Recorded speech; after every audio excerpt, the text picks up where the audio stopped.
बघा, सर्वात प्रथम तर BSTच्या पतपेढीची निवडणूक कालच संपन्न झाली. सकाळी 4 वाजता त्याचा निकाल लागला. यामध्ये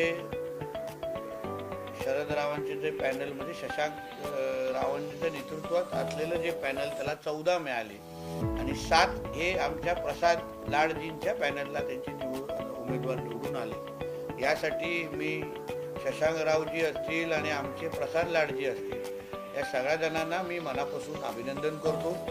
एक तुम्ही लक्षात घेतलं पाहिजे की मराठी माणसाला कोणी गृहीत धरू नये. सगळे मतदार हे मराठी होते आणि सगळ्या मतदारांनी बॅलेट पेपरवर मतदान केलेलं आहे, हे सर्वात महत्वाचं. एका बाजूला मराठी माणसाचे कैवारी आम्हीच हे ह्या नावाने बोंब मारणारे आज सकाळी कुठल्या बिळात लपलेले आहेत हे जरा थोडं शोधलं पाहिजे. ह्यांचाच बुरखाट टराटरा मराठी माणसांनी आणि हिंदू लोकांनी फाडलेला आहे.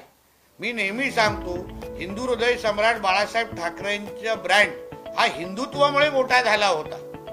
आज जेव्हा मराठी माणसाला, हिंदू समाजाला कळलेला आहे की आज हा जो ठाकरे ब्रँड आहे तो काय हिंदुत्वाशी त्याचा लेना देणं नाहीये, ते जिहाद्यांचे मुखपत्र मोठ्या प्रमाणामध्ये झालेलं आहे. आणि म्हणून मराठी लोकांनी जेवढे मतदार 15-16 हजार मतदार ज्यांनी हे मतदान केलेलं, आता हे पण तर मराठीच होते ना. आम्ही पहिल्या दिवसापासून बोलतोय की मराठी माणूस आमच्या बाजूला. मग आम्ही काय पाकिस्तानवरून आलो होतो का?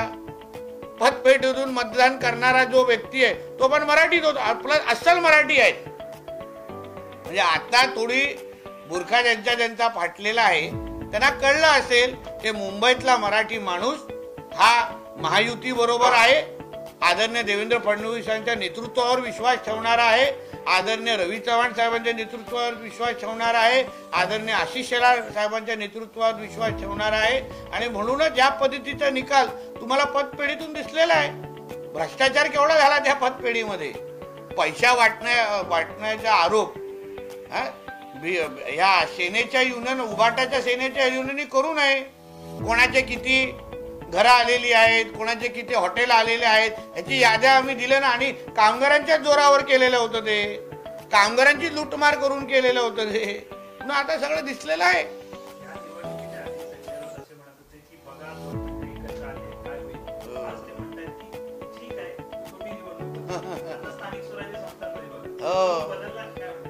सूर बदलणार तो, कारण का ते सूर मराठी माणसांबरोबर यांची कधी सूर मिळतच नाही. आता हिंदूंबरोबर यांचे सूर मिळतच नाही. आता यांचे सगळे उर्दूवाल्यांबरोबर सूर मिळत आहेत.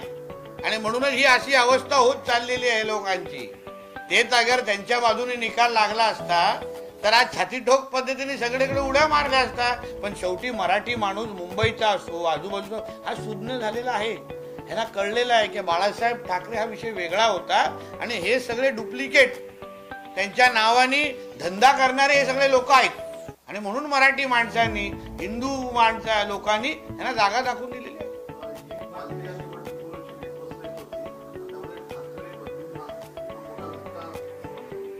मुळामध्ये तुम्ही मला फ्रँकली विचारलं, ह्याच्यामध्ये राज साहेबांची किंवा त्यांना मनसेनेची ताकदच नव्हती. त्यांनी कधी त्याच्यामध्ये लक्ष घातलंच नव्हतं. आम्ही त्या युनियन क्षेत्रात आहोत म्हणून तुम्हाला बोलतो.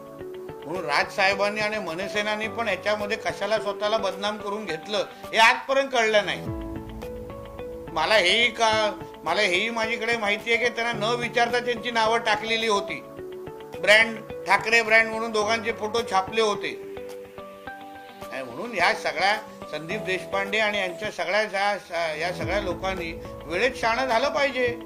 हे सगळे बरबटलेले लोक आहेत उभाटाचे, त्यांच्या बरोबर जाऊन तुम्ही स्वतःची पण बदनामी करून घेताय. काय गरज आहे त्या गोष्टी करण्याची?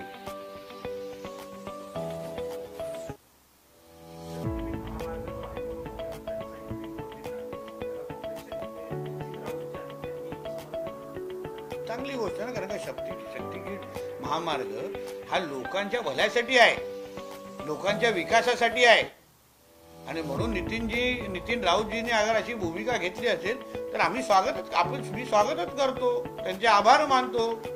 फक्त त्यांना सांगितलं बाकीच्या आपल्या आजूबाजूच्या लोकांमध्ये खाली डोक्यामध्ये थोडी अक्कल टाका.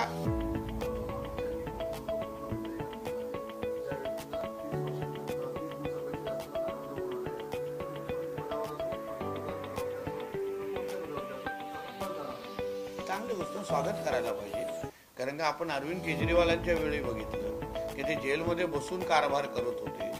अन्य असंख्य घटना आपल्याला देशासमोर आपल्याला दिसून आलेल्या आहेत. आमच्या महाराष्ट्रामध्ये तर नवाब मलिक सारखे बरबटलेले लोक, ज्यांनी दाऊद आणि यांच्या लोकांबरोबर काम केलं होतं, ते पण जेलमध्ये बसून, तेव्हा उद्धव ठाकरेला लाज वाटली नाही त्यांची राजीनामा मागण्याची.